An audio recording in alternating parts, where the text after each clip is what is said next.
Metal steel అని చెప్పి, నక్కపల్లిలో metal steel అని చెప్పి ఆయనే తెచ్చినట్టుగా దానికి బిల్డప్ ఇస్తూ, దానికి ఒక అడ్వర్టైజ్మెంట్ ఇస్తూ దాని గురించి మధ్యకాలంలో పెట్టాడు. నాకు ఆశ్చర్యం అనిపించింది అసలు. అయ్యే చంద్రబాబు నాయుడు క్రెడిట్ చోరీకైనా క్రెడిట్ దోపిడీకైనా ఒక హద్దు పొద్దు ఉండాలి.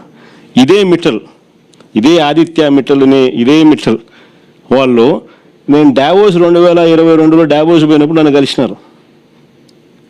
కలిసి వాళ్ళు అప్పట్లోనే గ్రీన్కో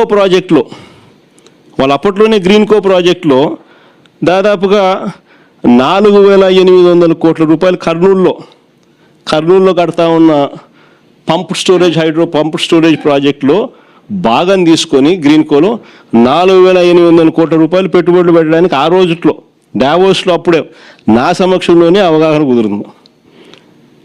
అది కాక అప్పట్లోనే ఎస్ఆర్ స్టీల్ వీళ్ళు కొనుగోలు చేసి దాంట్లో ఎక్స్పాన్షన్ కూడా పోతూ 1,000 కోట్ల రూపాయలు పెట్టుబడి పెట్టేదానికి కూడా ఆ రోజే నా సమక్షంలోనే అది కూడా జరిగింది. ఇది కాక వీళ్ళను కొత్త స్టీల్ ప్లాంట్ పెట్టడానికి అడుగులు ముందుకు వేయండి అని చెప్పి ఆహ్వానించింది నేను.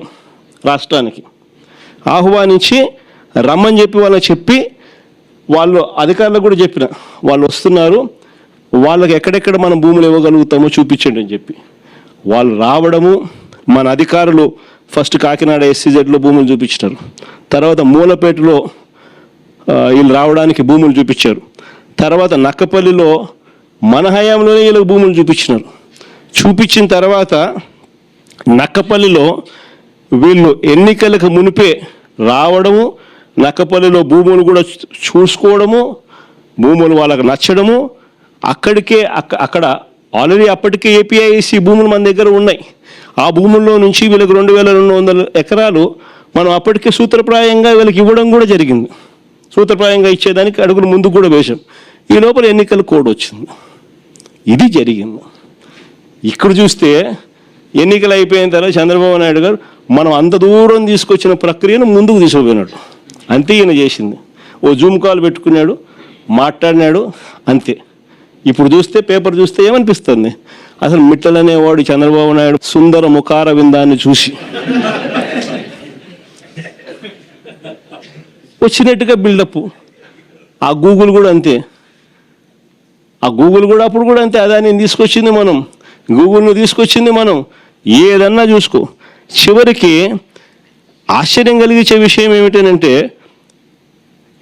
ఇదే నక్కపల్లిలో 2023లోనే మనకు బల్క్ డ్రగ్ పార్కు 13 రాష్ట్రాలతో మనం పోటీపడి కేంద్ర ప్రభుత్వం కూడా బల్క్ డ్రగ్ పార్కు కట్టడానికి సహాయ సహకారాలు అందించేందుకు 1,000 కోట్ల రూపాయలు డబ్బులు కూడా ఇచ్చేందుకు కూడా ముందుకు వచ్చి వాళ్ళ అడుగులు ముందుకు వేసినారు 2023లోనే. మనకు అది నక్కపల్లిలో దానికి సంబంధించిన ల్యాండ్ కూడా వాళ్ళకు చూపించి 13 రాష్ట్రాలతో పోటీపడి మనం బల్క్ డ్రగ్ పార్క్ కూడా తీసుకొచ్చినాం రాష్ట్రానికి. ఇప్పటికీ 2023లో పార్క్ తీసుకొచ్చినాము. ఇప్పుడు చంద్రబాబు నాయుడు వచ్చి 2 సంవత్సరాలు అయిపోయింది. ఇప్పటికీ ఆ బల్క్ డ్రగ్ పార్కు అడుగులు ముందుకు పడ్డంలా కొన్ని లక్షల కోట్ల పెట్టుబడులు, కొన్ని వేల ఉద్యోగాలు కార్యక్రమం దానివల్ల జరుగుతుంది. అట్లాంటిది అక్కడ కూడా అడుగులు ముందుకు వేయడంలా వెనక్కి పోయింది. దాన్ని మళ్ళీ కాంప్లికేట్ చేస్తూ అక్కడ ఉన్న ల్యాండ్ సరిపోతుంది, ఆ ల్యాండ్ సరిపోదని చెప్పి ఇంకా ఎక్కువ ల్యాండ్ కావాలని చెప్పి ఇంకా అడుగులు ముందుకు వేసినారు. వేసేసరికి కథ రివర్స్ అయింది. ఇట్లా ప్రతి దాంట్లోనూ కూడా అడుగులు ముందుకు వేయాల్సిన చోట ఈయనే కాంప్లికేషన్స్ క్రియేట్ చేస్తాడు, చేసి ఈయనే దాన్ని వెనక్కి తీసుకొని పోతాడు. ఇంతెందుకు, మన హయాంలోనే 3 పోర్టులు కడతా ఉన్నాం. మీ అందరికీ కూడా తెలిసిందే. రామాయపట్నం పోర్టు దాదాపుగా 80% మన హయాంలోనే పూర్తి చేసినాం. ఈ మిగిలింది 20%. మూలపేటలో మన హయాంలోనే పోర్టు 30% పూర్తి చేసినాం.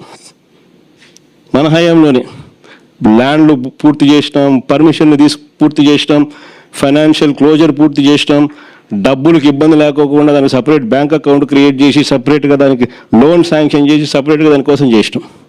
మూలపేట అయినా, రామాయపట్నం పోర్ట్ అయినా, లేదా మచిలీపట్నం పోర్ట్ అయినా, మచిలీపట్నం కూడా 30% పూర్తి అయిపోయింది మన హయాంలోనే. ఈ రోజుకి 2 ఏళ్ళు అయిపోయింది. అన్ని చోట్ల పనులు ఆపేసినాడు. వీళ్ళకి సంబంధించిన వాళ్ళకి సబ్ కాంట్రాక్టులు, వీళ్ళకి సంబంధించిన వాళ్ళకే వాళ్ళని తప్పించి కాంట్రాక్ట్, వీళ్ళకి సంబంధించిన వాళ్ళకి కాంట్రాక్టులు. ఇప్పించుకోవడంతో కనీసం అదన్న పనులు జరుగుతున్నాయంటే లేదు, అది కూడా అయిపోయినా. ఏమంటే తొందరగా పని అయిపోతే జగన్ క్రెడిట్ వస్తుంది కాబట్టి పని ఆపు. పనులు ఆపి ఆడ చుట్టుపక్కల భూములు మళ్ళా వీళ్ళ మనుషుల చేత కొనుగోలు చేయించే కార్యక్రమాలు. మచిలీపట్నంలో వాళ్ళు మొత్తుకుంటున్నారు. ఉన్నప్పుడు ఉన్నదానికి ఆల్రెడీ ల్యాండ్ ఇచ్చినాం, ఆల్రెడీ పోర్టు జరుగుతూ ఉంది. చెన్నైలో పోర్టు అయితే ఎన్ని ఎకరాల్లో ఉంది చెన్నైలో పోర్టు. ఇక్కడ వీళ్ళకు 2000 ఎకరాల్లో పోర్టు కడతారు, పైన ఇచ్చినాం పోర్టు కడతా ఉన్నారు, ఆపేసినాడు. ఇంకా ల్యాండ్ అక్విజిషన్ చేయాలంట. వీళ్ళ బినామీలందరినీ పంపించినాడు, భూములు కొనుగోలు చేసే కార్యక్రమం చేస్తూ ఉన్నాడు. దాని తర్వాత దాన్ని మొదలు పెడతాడంట. ప్రతి అడుగులోనూ కూడా నాకేంది అనే పద్ధతిలో రాష్ట్రాన్ని దోచుకోవడంతోనే ఈరోజు ఎక్కడ చూసినా కూడా అడుగులు జరగబడుతున్నాయి.